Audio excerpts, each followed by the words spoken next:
Sí te ayuda. Sí te ayuda. Sí, hace la simulación hasta cuando hay el empate de 269 contra 269. Te dice por qué, o sea, por qué candidato, o sea, te dice qué estado ganó el candidato, entonces por eso gana la elección. O sea, hay reglas, ¿no? Lo decide la Cámara de Representantes. Entonces hace una simulación como cuando pasas ese escenario y te dice ya ganaste porque tuvo más estados. Ya, está bien. Diego dice que aprendió con ese juego también. Ayer aprendí a eso. Ayer.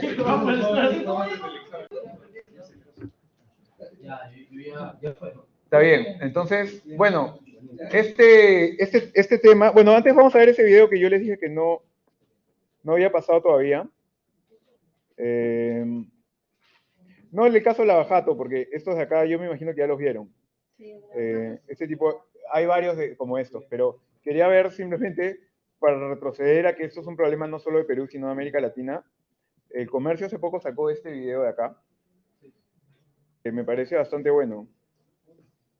A veces el Comercio saca este tipo de pequeños reportajes, chequen sus canales, porque a veces saca cosas bacanes. También el TikTok de la República me parece notable, ¿eh? Me parece, tiene o sea, entiende cómo usar TikTok. Sigue los trends. No, porque hay algunas empresas que usan TikTok como si fuese Facebook, no sé, entonces te colocan una imagen o algo que no encaja con la red. ¿Qué? He visto algo, pero no... He visto un par y me parecieron buenos, pero en la República ya lo veo hace tiempo. El Comercio creo que lo he visto más reciente. Pero igual, por ejemplo, el canal YouTube del Comercio, se lo recomiendo seguir porque sacan un montón de cosas bien bacanas. Sí. Va a pasar listo ahorita.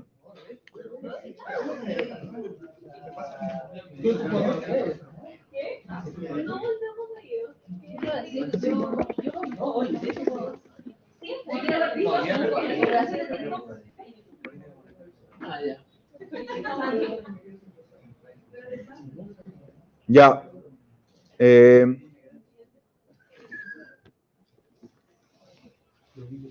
Anthony.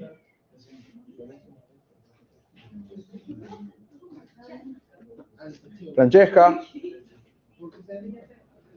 Yuder. Lourdes. Aiza. Luis. Giancarlo. Grace. ¿Grace está? ¿Sí está?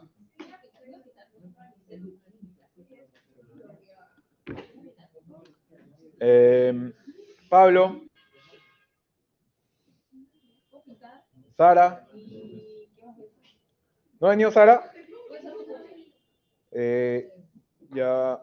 Diego no está. Nadia. Angie. Brian. Valeria. Gabriela. Fabricio. Ya. Sí. Claudia. Joaquín. Rosa. Sofía. Lady. David.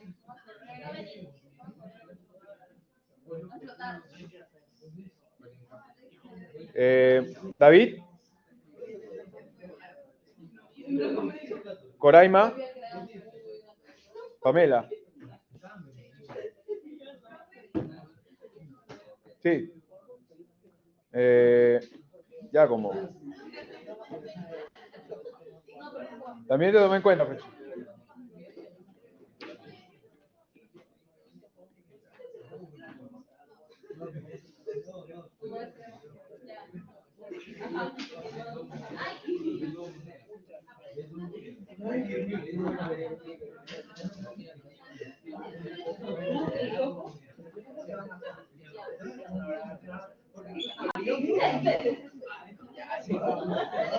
Vamos a ver este video para comentarlo.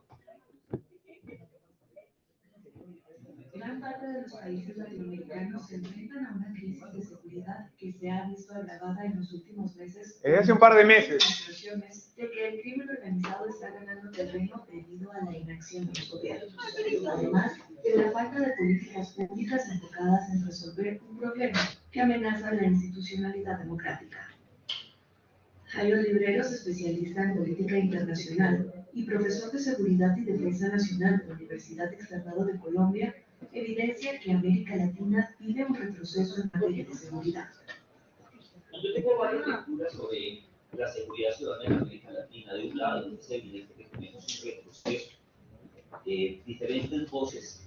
Tan pronto se oficializó la pandemia, el confinamiento y todo lo que se veía venir, afirmaban que muy seguramente recuperando, entre comillas, la normalidad, el reposicionamiento de diferentes bandas apenas dedicadas al crimen internacional, el narcotráfico, la trata de personas, el tráfico de migrantes y el tráfico de armas, iban a tener un posicionamiento que iba a ser violento.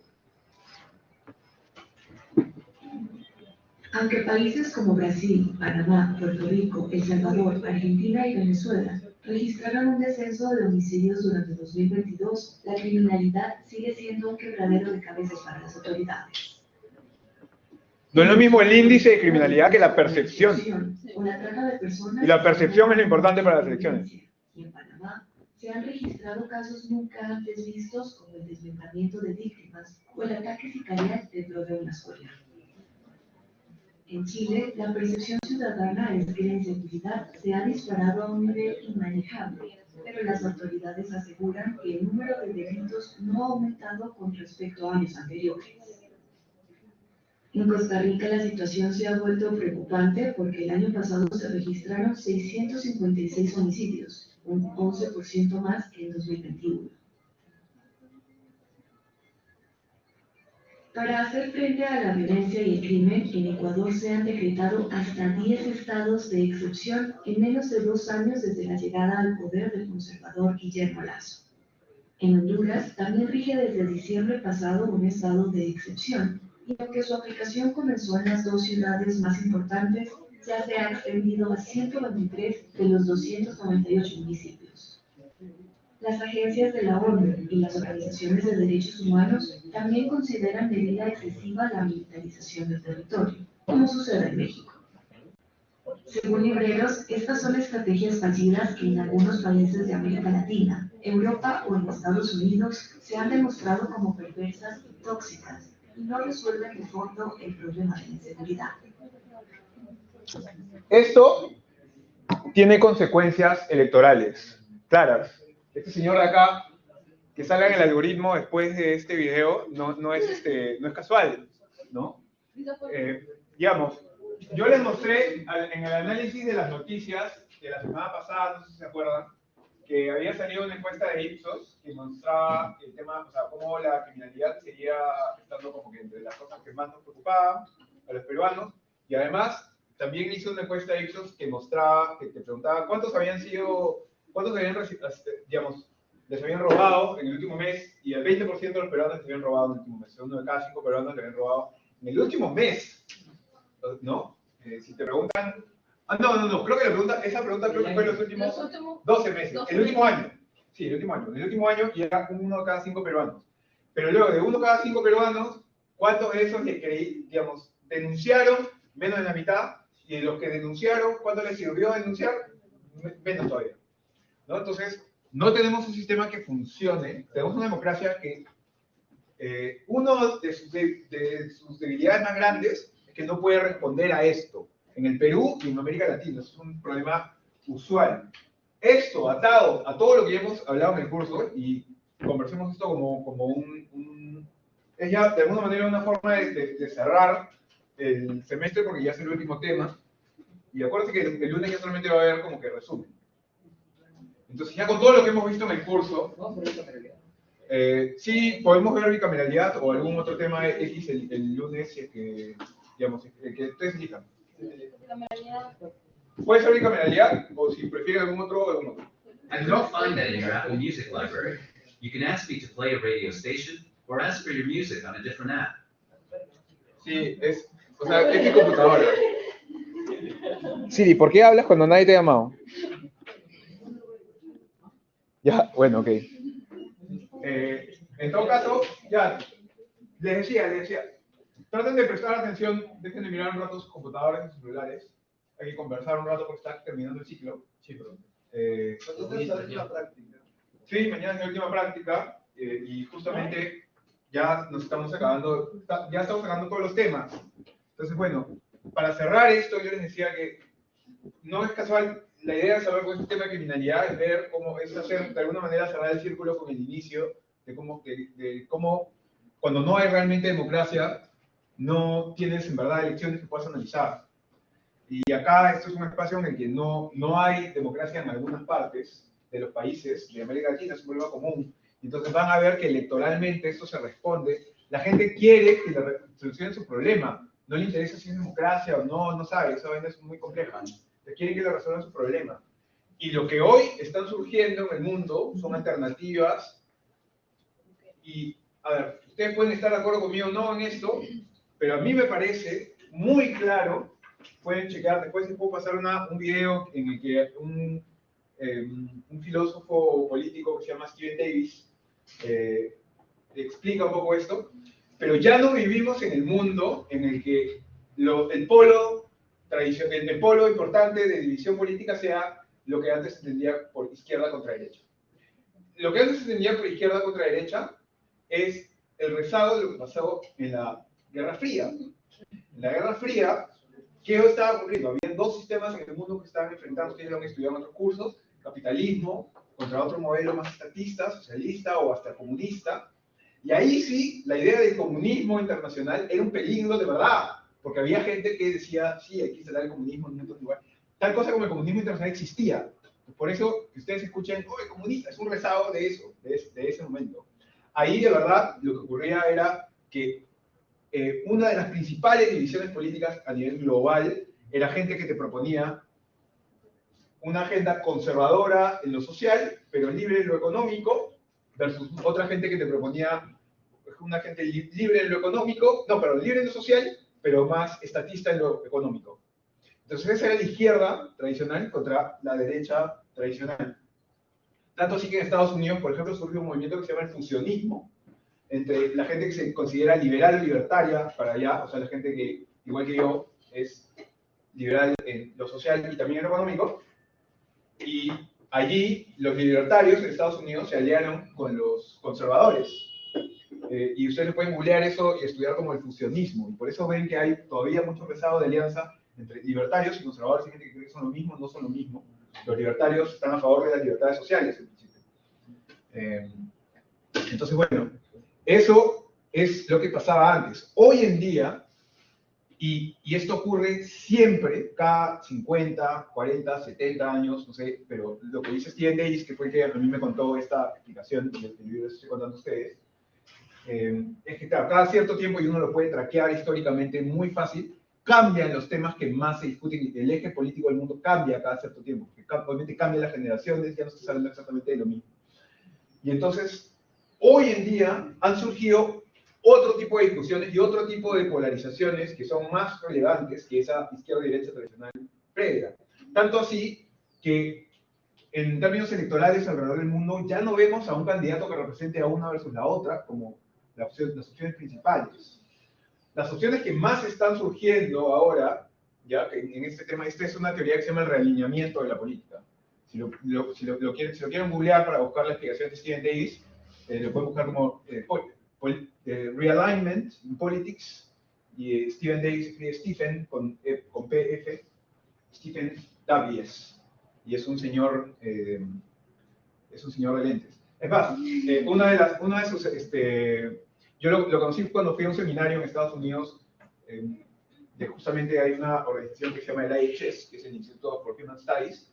Son un grupo de gente que ayuda a la gente que se considera más o menos liberal, o sea, que agrupa a gente que se considera más o menos liberal y que le interesa la academia, y los hace conocerse entre sí, y hace conferencias, cosas así. Entonces, yo fui a una de esas conferencias en Estados Unidos en el 2018, y ahí ahí uno de los patas que estaba presentando, uno de los profesores, era Steven Davis, y él nos explicó esta vaina, y yo le conté, oye, eso, yo creo que lo que tú cuentas es más o menos lo que está pasando en Perú. ¿Y por qué? Porque lo que él contaba era que los nuevos ejes actuales son el principal, que ya está totalmente desarrollado, es un nacionalismo antiglobalista, normalmente populista, y que es, claro, es antiglobalismo, es nacionalista, además es iliberal, es anti-libre comercio, es proteccionista, como lo es la izquierda, tiene algunas características de la izquierda antigua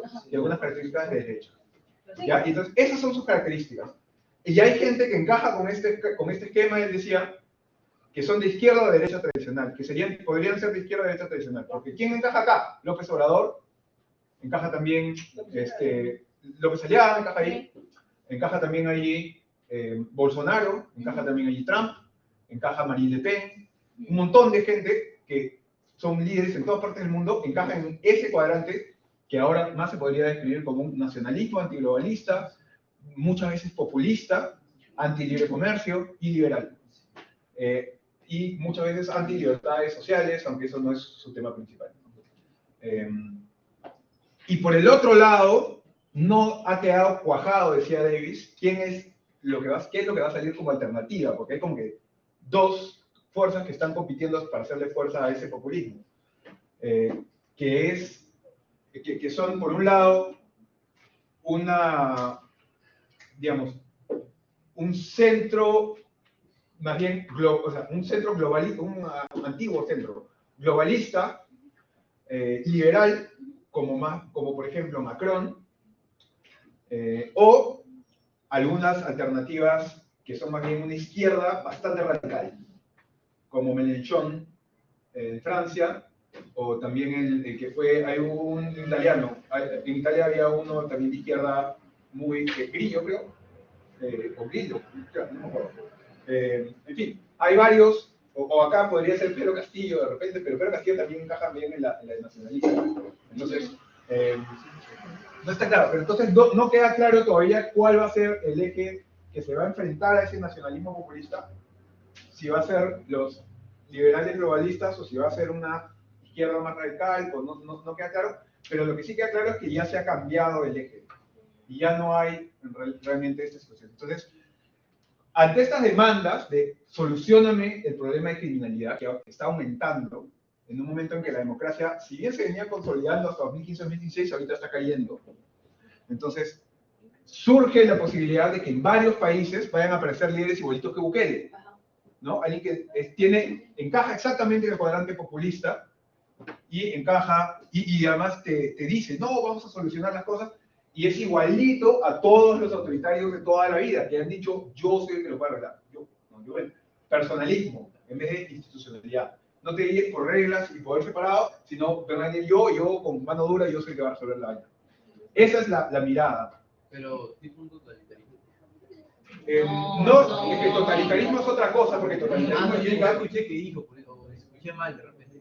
Totalitarismo implica que como el comunismo o el fascismo, que yo quiera decidir sobre tu vida privada. Es algo más ideológico, pues. Sí, pero un régimen fascista, por ejemplo, es totalitario porque no solamente controla la economía de todo el mundo, sino la vida social de todo el mundo, toda la identidad. Claro, eso implica el totalitarismo. Entonces, no viene a ser necesariamente Bukele totalitarista, pero sí es autoritario. ¿Por qué? Porque no quiere separar el poder, él lo quiere concentrar. Entonces, desde la Revolución Francesa, de lo que se trata de la democracia es de separar el poder por reglas y guiarte por esas reglas. Eso se llama institucionalización, que va opuesto al poder personalizado, que es lo que había antes. Y lo que está haciendo Bukele o este tipo de líderes nacionalistas es que ellos no son pro democracia. Ellos son pro una solución como que fuerte, con mano dura, y que yo sí lo puedo arreglar. Que básicamente es lo mismo que decían los reyes también en un momento. No, yo sí lo arreglo. O sea, entonces estamos volviendo a un concepto predemocrático, y este tipo de líderes van a aparecer en un montón de lugares, probablemente en Perú, como alguna alternativa. Entonces, cuando surja un líder con esas características y en encuestas salga que no es conocido, ya ustedes les debería levantar sospechas, les debería prender alarmas, que ese puede ser una persona que puede crecer rápidamente en una elección, ¿no? Son antiglobalista, es una iniciativa, pero que es exactamente. Por ejemplo, Trump es alguien que no está, o sea, no está a favor de todas las reformas que han implicado la globalización, o sea, tratados de libre comercio con todo el mundo, que la gente se pueda mover por todo el mundo libremente, sino que son anti-migración, son anti-comercio libre. Entonces Trump, por ejemplo, se peleó con China por los tratados de libre comercio. Sí. En el caso peruano, ¿usted cree que Antauro podría llegar a ser? Sí, sí. Sí, Antauro puede ser, pero también puede ser, depende de la plataforma que plantee, que sea más bien la izquierda radical, Claro. pero puede ser que también sea más bien populismo antiglobalista, porque no estoy seguro Antauro bien es random, es un wild card, no sabes qué te va a decir. Entonces, pero es bien probable que surja algo como esta. Lo que le decía, si googlean las entrevistas de Steven Davis, es que hubo una presentación, que es de la que sale en YouTube, que menciona como uno de estos ejemplos que está pasando, que el tema está pasando también en Perú. O sea, que también cree que está pasando en Perú. Y justamente creo que lo hace porque lo conversamos, no ya no único peruano, pero con un par de peruanos más, allá en esa conferencia a la que fuimos. Y él estuvo de acuerdo, dijo, sí, mira, por lo que me describes, parece que lo que en ese momento representaba Fuerza Popular y esa alianza, ese era el encaje, o quienes están encajando mejor ese cuadrante nacionalista populista en ese momento. Hoy en día no necesariamente son ellos, porque también Pedro Castillo lo encajó. Sí. ¿No? Entonces, no necesariamente no necesariamente importa derecha, izquierda tradicional. ¿Sí?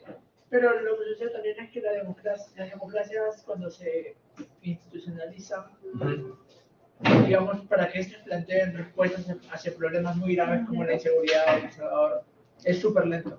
Claro, tiempo. Es verdad. Y ese es un problema más, es un reto más de la democracia. La expectativa de todos nosotros de cómo deberían arreglarse las cosas es mucho más corta que cómo la historia en realidad puede solucionar las cosas. Porque nosotros tenemos una expectativa de vida relativamente cortita, ¿verdad? O sea, 100 años si tenemos suerte. 10. ¿Ya? Lo que dice la FP. 110 según la FP. Pero, no es tanto así. Yo soy pro AFP en general, ya si quieres discutimos ese tema, no. Pero bueno, imagínense, 100 años de 100 años, cuando el concurso, ¿se acuerdan de lo que comenzamos con ese libro de 1000 páginas? Y cuánto tiempo habría de democracia en la última página, ya, pues entonces, no es nada 100 años, no es nada, es así. Entonces, en 100 años, no puede cambiar, es bien difícil que un país cambie todo lo que la expectativa de una persona sería que cambie. Porque tú naces y como no mucha gente estudia o se llega a enterar de todas estas cosas que nosotros hemos estudiado y que ustedes han estudiado en otros cursos de cómo era el mundo antes, tú naces, ves injusticias y dices, ¿por qué es así? Y te frustras. No debería haber injusticias, no sé qué, y te molesta que haya injusticias. Pero si nacías 50 años antes, iban a haber el doble de injusticias, el triple. Si nacías 50 años antes más, iban a haber 10 veces más injusticias y así. No porque la historia haya mejorado linealmente, no mejoró linealmente, ha mejorado así. Pero digamos, igual hoy en promedio estamos en mucho mejor momento que hace un montón de tiempo. Pero el hecho de que los problemas se solucionen tan lento, ¿cuánto demora construir un sistema de pensiones? ¿Qué tan difícil es eso? Es dificilísimo. Y ahorita la expectativa de todos es, ¿por qué no funcionan? Seguro que la razón por la que no funciona es porque las CFP son unos mafiosos, unos corruptos. Esa es la razón. Basado. No hay realmente una explicación. A ver, hace 50 años no había nada. O sea, los únicos que recibían algunas pensiones eran los que ganaban unos sueldos muy grandes, que su contrato implicaba o algo así, y había contratos públicos que implicaban eso, y también contratos privados por ahí, pero no había un sistema nacional de pensiones. Lo que tuvimos con las CFPs, antes de que comenzaran todos estos retiros que las han desfinanciado, era literalmente lo mejor que se había construido hasta ese momento en el Perú. Podría ser defectuoso.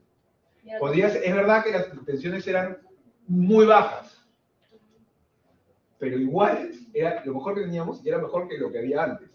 Ahora está peor porque ya, con todos los retiros que han habido, ya no tiene plata esa banda. Entonces, pero bueno. Bueno, igual es una discusión interesante esta de la criminalidad y también la corrupción. Porque son las cosas que van a probablemente, digamos, delinear cuáles van a ser las características del próximo líder que vamos a tener, o del próximo líder que se va a buscar. Y acuérdense de las cosas que ya hemos visto.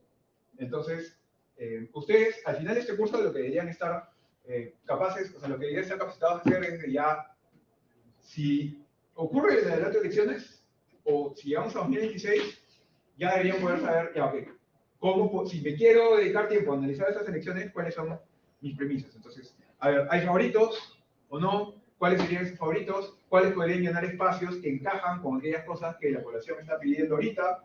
Claro, ¿cuál es gente que es conocida, gente que no sea conocida? ¿Cuál es si es que hay alguien que ya empieza como favorito y es desconocido? Probablemente no se quede tanto tiempo, salvo que logre en la punta, ¿no? Se puede quedar como Forsyth. Entonces, todas esas cosas ya las deberían poder notar, y entre ellos también implica, justamente, si es que alguien responde a este perfil populista, que si es que ha sido elegido, y es algo que está pasando en tantas partes del mundo, ¿no? Y también en América Latina, y hay mucha gente que acá ya está proponiendo un Bukele peruano, que no sé qué, y lo mira, y te plantean, no, pero Bukele ha hecho una cosa. ¿Cuál es el problema con lo que ha hecho Bukele? Que claro, yo puedo eliminar la criminalidad mañana, si mato a todos los... Pero eso no es la forma, porque existe una cosa que se llama derechos humanos, que se tiene que respetar, porque puede ser que yo te acuse y de repente me equivoqué, y tú no eras el culpable, o de repente tú te merecías una sanción así, y yo agarré y te me tragué, y entonces tienes una sanción así, y eso no tiene ninguna proporcionalidad. Entonces, si yo agarro, claro, si yo, lo que ha hecho Bukele de alguna manera básicamente es decir, es bien parecido a una parte de cómo se enfrentó el terrorismo en el Perú y que provocó excesos de las Fuerzas Armadas, que fue básicamente todo el que era sospechoso, culpable.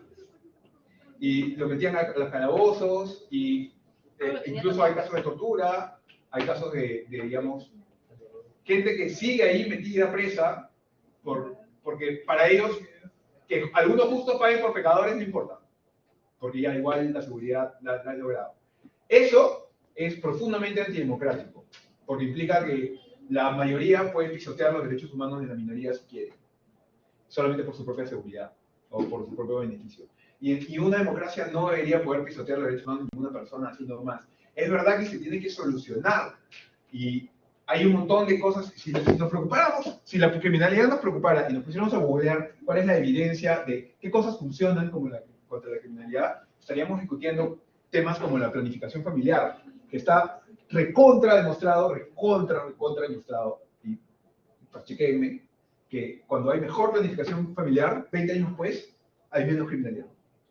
¿Ya? Porque obviamente hay un vínculo entre nacimientos de personas en condiciones más complicadas y que eso termine en una situación de vida más complicada, proporcionalmente, no digo que todo el mundo, pero proporcionalmente. Entonces, cuando hay más facilidad de este tema esto es una cosa que ¿se acuerdan que vimos la película Freakonomics? Uno de los capítulos de Freakonomics es exactamente sobre eso, y encuentra un vínculo entre el momento en que se realizó el aborto en Estados Unidos y 20 años después, como el crimen se cayó contra todos los pronósticos abruptamente. Y discusiones como esas, aunque que estén respaldadas en evidencia, no las tenemos discusiones emocionales, ¿no? Y ese es el tipo de cosas que guía finalmente nuestra política. Y eso es un problema. Bueno, ese era el último... Sí.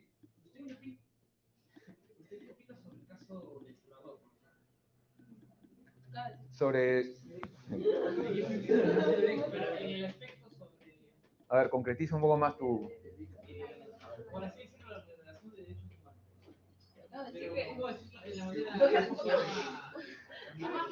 ¿Qué? ¿La manera más qué? ¿Qué decía Joaquín? No, o sea, lo del tema de que justos pagan por emisión. Claro, tú no puedes suprimir los derechos humanos de una persona. Tú no puedes decir, mira, en esa provincia se sospecha que o en ese pueblo que hay 10 personas, o en ese pueblo que en esa parte del pueblo viven 30 personas, se sospecha que viven algunos ladrones. Ya, entonces mata a todas esas personas. Entonces ya te liberan de los ladrones. Y algunos inocentes van a pagar por justo. Entonces, claro, en la práctica reduce criminalidad, pero también hay un montón de casos individuales de derechos humanos que son injustificables en cualquier democracia. Y sobre lo que los jueces solo tienen que pagar su propio. ¿Qué? Sobre los jueces solo tienen que pagar sus propios comienzos. O sea, creo que trabajar para... Ah, eso está bien. Que haya, o sea, medidas puntuales de... Millones, profe, yo quiero de millones. Medidas puntuales para... No, de O sea, política criminal, pero es que eso no... Tu pregunta es muy amplia, porque Creo que se refiere a la restricción. en general, o sea, lo que me estás preguntando es que la posibilidad de que algunas cosas se sancionen con el trabajo comunitario está bien. Sí, está bien, pero existe en todo el mundo, no en Salvador. Existe en todas partes del mundo, acá también existe. Entonces, eso no es una característica de Bukele. Entonces, o sea, la pregunta es... trabaja para... No, pero la dureza. Ok, la dureza puede ser que sea característica de Bukele, pero esa posibilidad no es que solamente existe en Estados Unidos, no es solamente existe en El Salvador, ya existe en todas partes. No es una característica de ahí nomás. Pero bueno, ok, esa era entonces ese era el tema final. Como les decía el lunes, ya solamente vamos a hablar de bicameralidad, si es que quieren que ese sea el tema. Como vamos a hablar un poco de eso para entender la diferencia de los modelos y de toda esa cosa, y resolvemos dudas de... Argumentos a favor y en contra, porque siempre he escuchado, en este caso, creo que también por mi círculo y también por lo que yo quiero escuchar, siempre he escuchado argumentos a favor. Ya. Pero también quisiera entender argumentos en contra, pero realmente sustentados. O sea, Claro. Porque hay, porque siempre hay argumentos como que son fácilmente refutables. Entonces, un argumento que te ponga ahí y que te diga, oye, que te haga. Es difícil encontrarlos, ¿sabes por qué es difícil encontrarlos? Pero, o sea, sí hay algunos, pero ¿sabes por qué es tan difícil encontrarlos? Porque quienes típicamente defendían la unicameralidad eran los fujimoristas, que son los que lo plantearon, pero hoy en día están todos a favor. Entonces, te quedaste sin gente que defienda el modelo.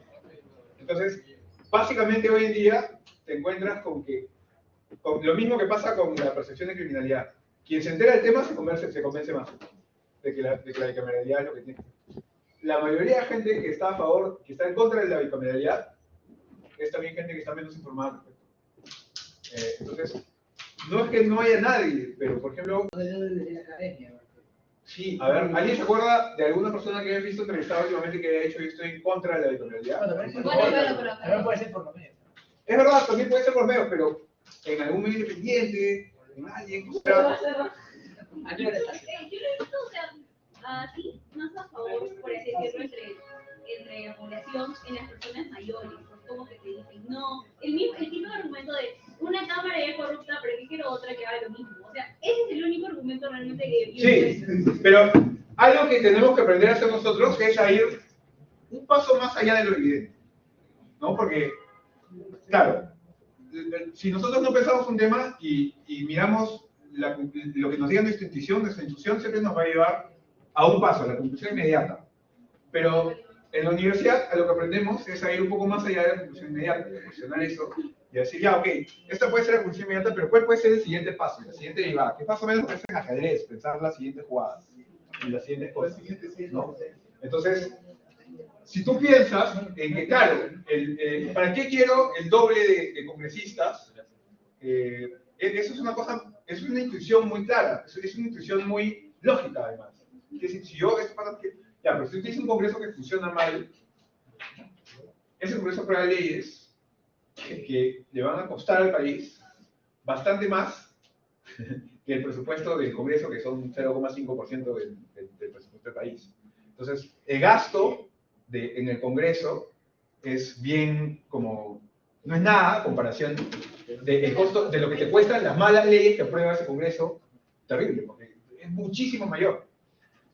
Y además, que cuando tienes un congreso más chico y solamente que es un congreso más débil, y es un congreso en el que cada uno de esos congresistas tiene más poder del que debería, porque representa a más personas que debería, entonces es más difícil representar, y entonces es más difícil que exista gente que se sienta representada por alguien.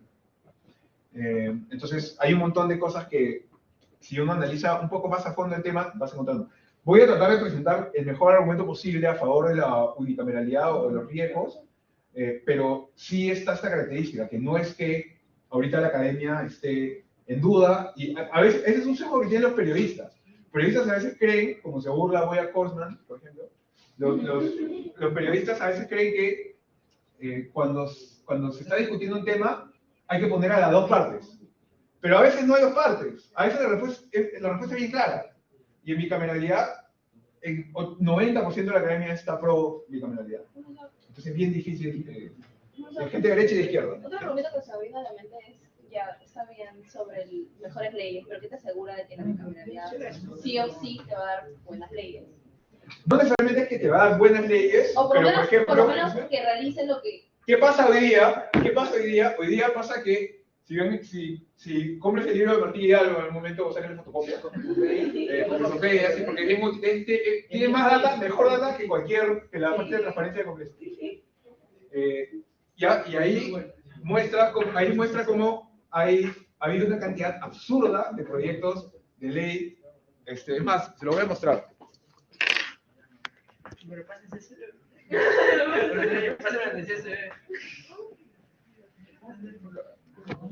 Oye.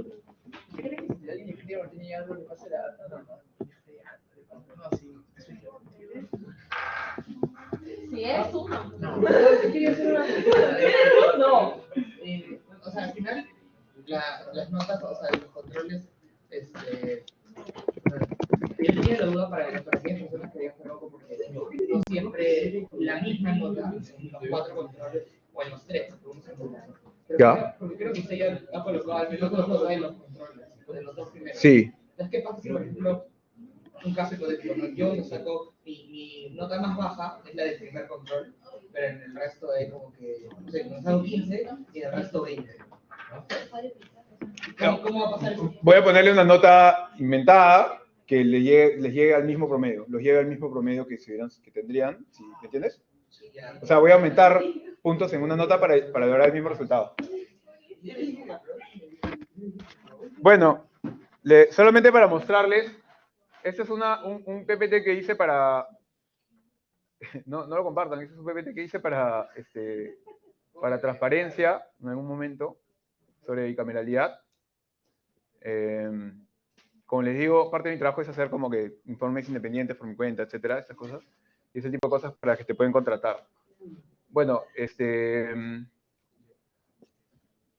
lo que les iba a mostrar era, a ver, la cantidad de proyectos que son rechazados. Uno de los problemas en la propuesta del 2018 creo que tenía que ver con la reelección en el Senado, me parece. No me acuerdo Sí. Ahorita les digo, un ratito. Miren, esto de acá esta es data que viene del libro de Martín Hidalgo, ¿ya? Yo hice una tablita, porque Martín lo presenta como que